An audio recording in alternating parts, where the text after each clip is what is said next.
Sometimes sports defy expectations in the most jaw-dropping ways, and the story of 16-year-old Cooper Lutkenhaus is exactly that.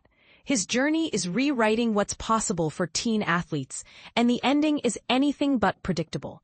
But here's where it gets controversial. Did sheer talent and confidence really outweigh experience, or is Cooper's rise a sign that the system is overdue for change? This week in Tokyo, the world's fastest 800-meter runners gathered for the ultimate test of speed and endurance at the Track and Field World Championships. All of them are finely tuned athletes equipped with cutting-edge spikes and a cardiovascular capacity that pushes the boundaries of human capability. Yet, among these seasoned competitors, a single outlier stands out: Cooper Lutkenhaus, a high school junior, will be missing English literature class back in Texas just for the chance to compete. To say Cooper shouldn't have made it here is an understatement. No one in the history of U.S. track has represented the country on the global stage for the 800 meters at such a young age. He was just 16 years, 7 months, and 16 days old at the U.S. final. Precedent wasn't the only thing against him. As he rounded the final curve at Eugene, Oregon, at last month's U.S. Championships, the Super Bowl of track, he found himself 15 meters behind first place. Still in 7th, with only 150 meters left, the top 3 would advance. It seemed impossible. But this is where most people miss what sets Cooper apart. Despite being the slowest in the field, based on personal bests, he asked himself, why not me? Why can't I make the team? A mindset many older athletes dismiss as naive, yet his sheer belief propelled him forward against competitors nearly a decade older. And then he stunned everyone. As the finish line approached, Cooper surged past 2 of the all-time fastest American 800-meter runners, seizing second place. Not only did he shatter the world under-18 record by over a full second, but he destroyed his own high school and personal records by more than 3 seconds.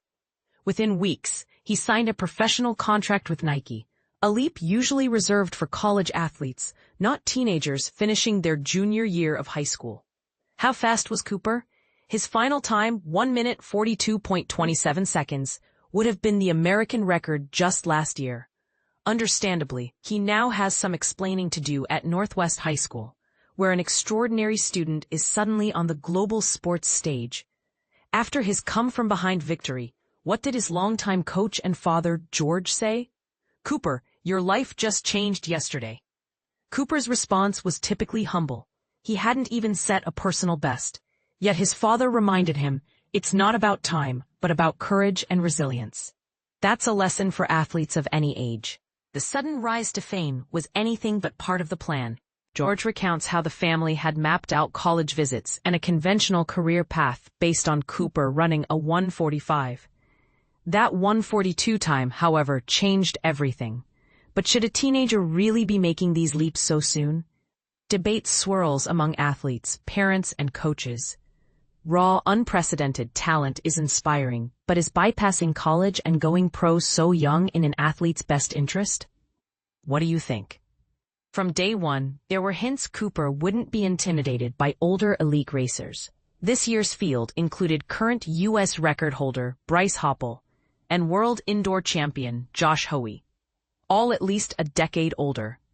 Growing up in a sports-driven family in suburban Dallas, Cooper is the youngest of 3 ultra-competitive brothers, with parents who were both former runners. George coached their high school's cross-country team, while Mom Tricia managed youth leagues and sometimes purposefully set Cooper up against older players to push him harder. Her advice: take it easy on the younger kids. His dad's word? Aggressive. Still, the Lutkenhaus family made a conscious choice not to pigeonhole Cooper into a single sport. While his brothers specialized, one in swimming, another in distance running, Cooper sampled everything from wrestling to football.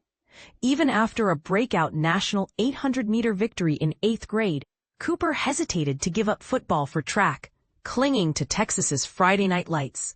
As George put it, "We saw the potential, but we also didn't want to mess it up." In 2024, Cooper broke the U.S. freshman record with a 1 minute 47.58, but this achievement was largely overshadowed because another teenager, Quincy Wilson, was rewriting history in the 400 meters. The spotlight shifted, fueling debates about how teen achievements are recognized or overlooked by the media.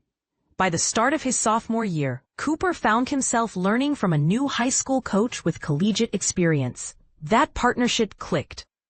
Within months, he notched a U.S. high school record of 146.26, and then, incredibly, dropped it even lower to 145.45 just days later.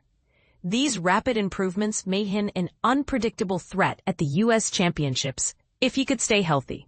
But hold on. What if injury had stopped him? Sidelined by nagging pain in his IT band, he nearly missed the entire meet. Only a last-minute, pain-free trial run convinced the family to book flights to Eugene. With his coach back home tending to newborn twins, Cooper's older brother, Andrew, guided his preparations. He prepped by studying film on his rivals, a cerebral approach uncommon for someone his age. On race day, even legendary high school record breaker Jim Ryan was watching. Ryan, who became the first high schooler to break the 4-minute mile in 1964, recognized the magic in Cooper's perfect race, where everything felt almost effortless. Ryan remembers being told to relax in crucial moments and saw in Cooper the rare transformation from runner to true racer. Ryan points out, that last 120 yards, Cooper surged past nearly everyone, smiling while others grimaced. That's what sets champions apart. But here's the kicker. Few athletes turn professional straight out of high school, and almost no one does it while still enrolled. Cooper now faces a new reality, no longer the wild card. He'll be measured against the world's absolute best, not just his age group, and the pressure is on as he looks ahead to the 2028 Olympics in Los Angeles. Just before flying to Tokyo for the World Championships, Cooper got a hero send-off. Northwest High lined the halls, cheerleaders and drumlines blazing, while highlights of his U.S. final played overhead. The message was clear. Cooper's journey is already inspiring his whole community. Competing against older athletes is nothing new for Cooper, but nothing about this stage is ordinary. Yet he insists he thrives under pressure and enjoys the challenge. I think I handle pressure pretty well.